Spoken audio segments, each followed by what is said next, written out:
Welcome to இல்லத்தரசி TNPSC. நான் உங்கள் பவி. வாங்க சேர்ந்தே பயணிப்போம். இன்றைக்கி பார்க்க போகிற டாபிக் குரூப் 4ஓட சிலபஸில் அழகு 2ல் சொல்லகராதியில் ஓரெழுத்து ஒரு மொழிக்குரிய பொருளை கண்டறிதல். இந்த ஓரெழுத்து ஒரு மொழி அப்படின்றது என்ன அப்படின்னா, இப்போ ஒரு எழுத்து கொடுத்துட்டு அந்த ஒரு எழுத்தோட பொருள் என்ன அப்படின்ற மாதிரி கொஸ்டின் கேட்பாங்க. ஓர் எழுத்து பொருள் தரும் சொல்லாக அமைவது ஓரெழுத்து ஒரு மொழி என்பர். அதாவது ஒரு எழுத்து அதுக்கு பொருள் தரும். அதை தான் ஓரெழுத்து ஒரு மொழி அப்படின்னு சொல்கிறோம்.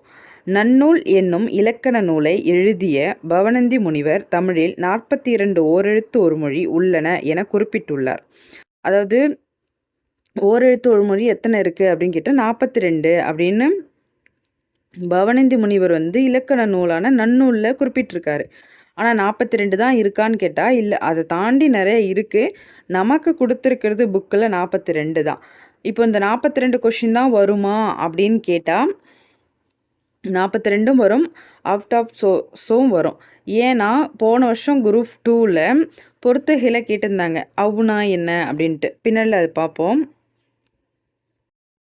இதில் கொஷின் எப்படி கேட்கலான்னா, இப்போ ஓரெழுத்து ஒரு மொழி எத்தனை மொத்தம் அப்படின்னு கேட்டாங்கன்னா 42 அப்படின்னு சொல்லலாம். இப்போ ஓரெழுத்து மொழியில் குறில் எத்தனை அப்படின்னு கேட்டால் 2 அப்படின்னு நம்ம ஆன்சர் பண்ணணும். அதுவே நெடில் எத்தனைன்னு கேட்டால் 40 அப்படின்னு சொல்லணும். அதுக்கப்புறம் ஓரெழுத்து ஒரு மொழி எந்த நூலில் குறிப்பிட்டிருக்காங்க அப்படின்னா நன்னூல். நன்னூல் எதில் வருதுன்னா இலக்கண நூலாக வருது அப்படின்னா. குறிப்பிட்டவர் பெயர் யார் கேட்டால் பவணந்தி முனிவர். இதில் இப்போ 5 கொஷின் வந்துருச்சா? அடுத்தது பார்ப்போம். உயிர் வரிசையில் 6 எழுத்துக்களும் மா வரிசையில் 6 எழுத்துக்களும் த ப ந என்னும் வரிசையில் 5 எழுத்துக்களும் க ச வ என்னும் வரிசையில் 4 எழுத்துக்களும் ய வரிசையில் 1 ஆக 40 நெடில்களும் ஓரெழுத்து ஒரு மொழியாக வரும் என்றார் நன்னூலார். நோ து என்னும் குறிலையும் சேர்த்து 42 என்றார் அப்படின்னு கொடுத்துருக்காங்க. இப்போது 42 எழுத்து என்னென்ன, 42 எழுத்துன்னு பார்த்துட்டோம். அந்த 42 எழுத்து என்னென்னு பார்த்துட்டோம். அதாவது உயிர் வரிசையில் வருதா, உயிர்மெய் எழுத்தில் வருதா அப்படின்றத பார்த்தோம். இப்போ உயிர் எழுத்தில் 6 தான். ஆனால் உயிர்மெய் எழுத்தில் க வரிசை, ச வரிசை, வ வரிசை அந்த மாதிரி தனித்தனியாக இதில் பிரித்து கொடுத்துருக்காங்க. இப்போ என்னென்னு பார்ப்போம். உயிர் எழுத்து அப்படின்னா அ இ உ ஏ ஐ ஓ கொடுத்துருக்காங்க. மா அதாவது மகர வரிசை அப்படின்னு கொடுத்தோம். மா வரிசையில் 6 கொடுத்துருக்காங்க. மா மீ மு மே மை மோ. தகர வரிசையில் தா தி து தே தை. பகர வரிசை பா பு பே பை போ. நகர வரிசையில் நா நீ நே நை நோ.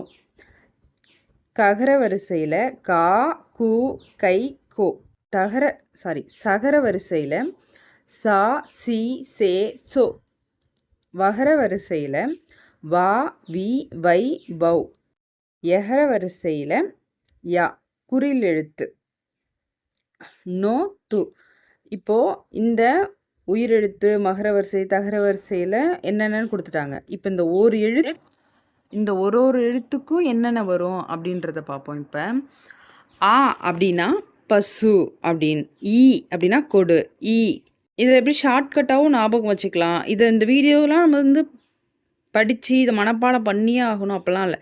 இந்த வீடியோவை ஒரு 2 தடவை பார்த்தாலே போதும், தானாக நமக்கு மனப்பாடம் ஆகிடும்.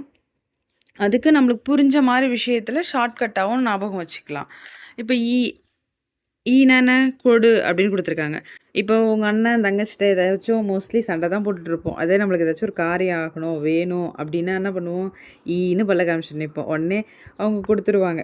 அது ஒரு சாக்லேட்டாக இருக்கலாம், ஒரு பணமாக இருக்கலாம், இல்லை ஏதோ ஒன்று வாங்கியிருப்பீங்க. அடுத்தது ஊனா இறைச்சி.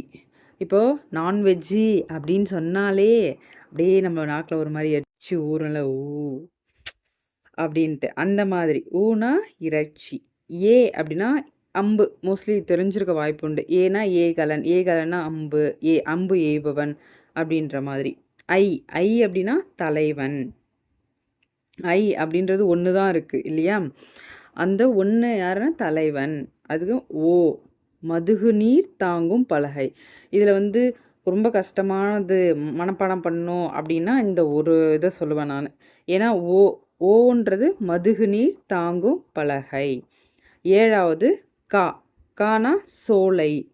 காசோலை. இப்போ பேங்க்ல வந்துட்டு செக் கொடுத்தோன்னா என்ன சொல்லுவாங்க? காசோலை. அப்போ இது ஒரு ரைமிங்காக வந்துருச்சு. இதை நம்ம மனப்பாடம் பண்ணணுன்னு அவசியம் கிடையாது. கானா சோலை, காசோலை அப்படி சேர்த்து படிச்சுக்கோங்க. கூனா பூமி. இப்போ பூமி நம்ம ஏதாச்சும் ஒரு செடி வைக்கணும் அப்படின்னா என்ன பண்ணுவோம்? குழி தோண்டுவோம். அப்போ குழி அது அந்த பூ வரும். பட் இருந்தாலும் ஞாபகம் ஷார்ட்கட்டாக நம்ம பேசுகிற வழக்கில் ஞாபகம் வச்சுக்கணுன்னா இப்படி தான் வச்சுக்கணும். கூனா பூமி.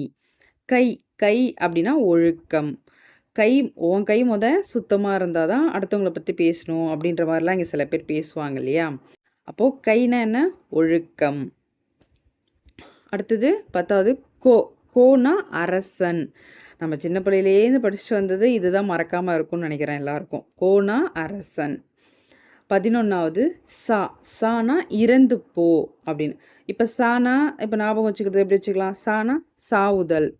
சாவு அப்படின்றது நம்ம பேச்சு வழக்கு. அதை எழுத்து வழக்காக எழுதும் போது இறந்து அப்படின்னு தான் வரும்.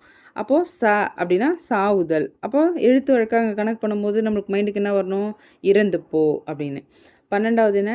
சீ அப்படின்னா இகழ்ச்சி. அப்படின்னா நம்மளுக்கு சம்டைம் பிடிக்காதவங்கள பற்றி யார்கிட்டயாச்சும் பேசிகிட்டு இருப்பாங்க. அப்போது எப்படி பேசுவாங்கன்னா சீ அவளா, சீ அவனா அப்படின்ற மாதிரி இகழ்ந்து பேசுதல்.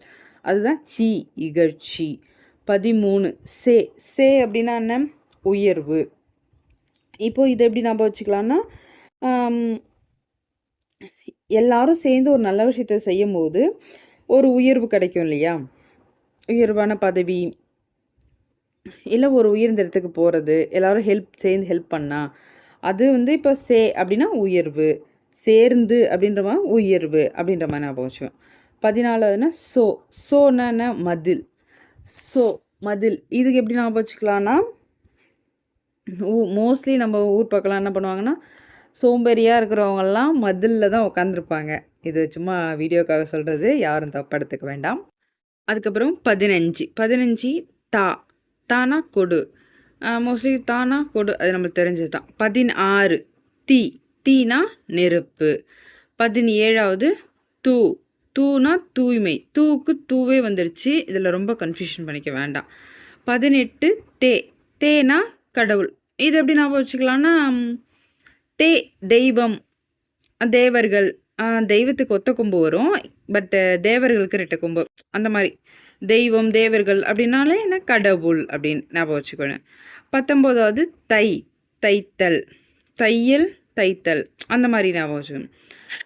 20 நானா நாவு, நாக்கு அந்த மாதிரி வரும். 21 நீனா முன்னிலை ஒருமை. அதாவது இப்போ எனக்கு முன்னாடி நீ நிற்கிற அப்படின்னா நீ ஒத்தால தான் நிற்கிற அப்படின்னும் போது ஒருமை. இப்போ 2 பேரை சேர்ந்தாவது பன்மையில் வந்துடும். அப்போது நீ என் முன்னாடி நிற்கிற, அப்போ நீ முன்னிலை ஒருமை அப்படின்னு ஞாபகம் வச்சுக்கோ. 22 நேனா அன்பு. நேனா நேசம். நேசம்னால என்னது? அன்பு. அந்த மாதிரி ஞாபகம். நேனா நேசம், அன்பு அந்த மாதிரி இருக்கு இல்லையா? வச்சுக்கோங்க. 23 நைனா இழிவு அப்படின்னு சொல்லி. இதுக்கு முன்னாடியே ஒரு இடத்துல பார்த்தோம். ஏன்னா 12வது பார்த்தோமா? அப்படின்னா இகழ்ச்சி. அப்படின்னா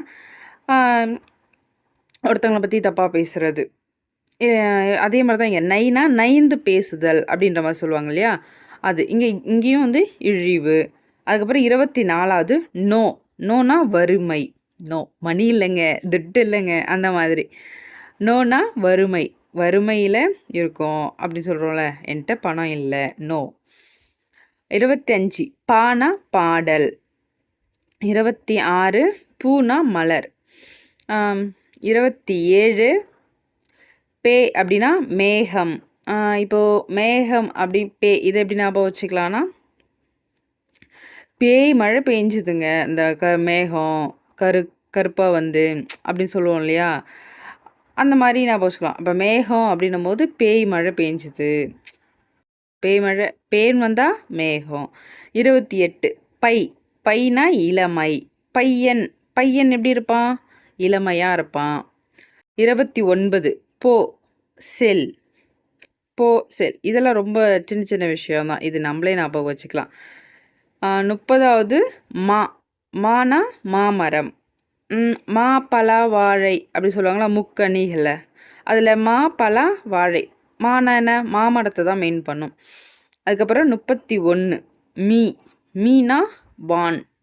விண்மீன் அப்படின்றோம் இல்லையா, விண்மீன் எங்கே இருக்குது வான், அதாவது வானத்தில் இருக்குது. இங்கே வந்து நம்ம ஷார்ட்டாக ஞாபகம் வச்சுருக்கிறது வான் அந்த மாதிரி. 32 மூ மூனா மூப்பு. 33 மே மேனா அன்பு. மேனாலும் அன்பு, நேனாலும் அன்பு. அதுக்கப்புறம் 34 மை மைனா அஞ்சனம் கொடுத்துருக்காங்க. கண்மை அப்படின்னு கூட ஞாபகம் வச்சுக்கலாம். ஏன்னா அஞ்சனம் சொல்லிட்டு அந்த காலத்தில் வைப்பாங்க இல்லையா, கண்மை அந்த மாதிரி. 35வது மோ மோனா மோர்த்தல், அதாவது மோந்து பார்த்தல். இது நாம் பேசுகிறது எல்லாமே பேச்சு வழக்கு, எழுத்து வழக்காக மாறுபடும். படிக்கும் போதும் ஞாபகம் வச்சுக்கும் போதும் பேச்சு வழக்காக வச்சுக்கோங்க. ஆனால் எக்ஸாமில் எழுதும் போது எழுத்து வழக்கில் எழுதுங்க. அப்போ தான் உங்களுக்கு ஆன்சர் கரெக்டாக வரும். ஸ்பெல்லிங் கரெக்டாக இருக்கான்னு பார்த்துக்கோங்க. 36 யா யானா அகலம்.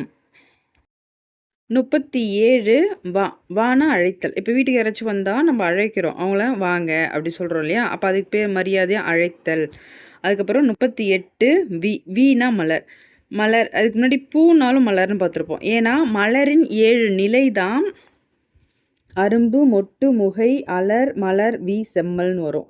அதில் பூ வி எல்லாமே என்னது மலரை தான் குறிக்குது. அதுதான் இங்கே சொல்கிறாங்க. அது 39வது வைனா புல்.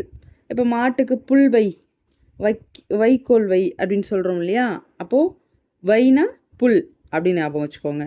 40வது பவ்னா கவர். இப்போ ஒரு நாய் உங்கள் தெருவில் ஓடும் போது என்ன வரும், பவ்வுன்னு கவரை வரும், கவ்வ வரும். சில பேர் ஒரு மாதிரி சொல்லுவாங்களே, அப்போ பவ் அப்படின்னா கவர்தல். 41 நோனா நோய். அந்த ரெட்டை கொம்பு நோ வந்தால் வறுமைன்னு அர்த்தம், ஒத்த கொம்பில் நோன்னு வந்தால் நோயின்னு அர்த்தம். இது குறில், ஞாபகம் வச்சுக்கணும். நோவும் தூவும் குறில். 42வது தூனா உன் அப்படின்னு அர்த்தம், துண்ணு அப்படின்னு சொல்கிறோம் இல்லையா. நான் பேச்சு வழக்கில் எல்லாமே சொல்லிகிட்டு இருக்கேன். எழுத்தாக எழுதும் போதும் அப்படியே பார்க்காதேன், பேச்சு வழக்கில் ஞாபகம் வச்சுக்கோங்க. எழுதும் பொழுது எழுத்து வழக்கை நான் மைண்டில் கொண்டு வாங்க, அப்போ தான் அதில் கரெக்டாக எழுதி முடிக்க முடியும். தேங்க்யூ ஃபார் வாட்சிங்.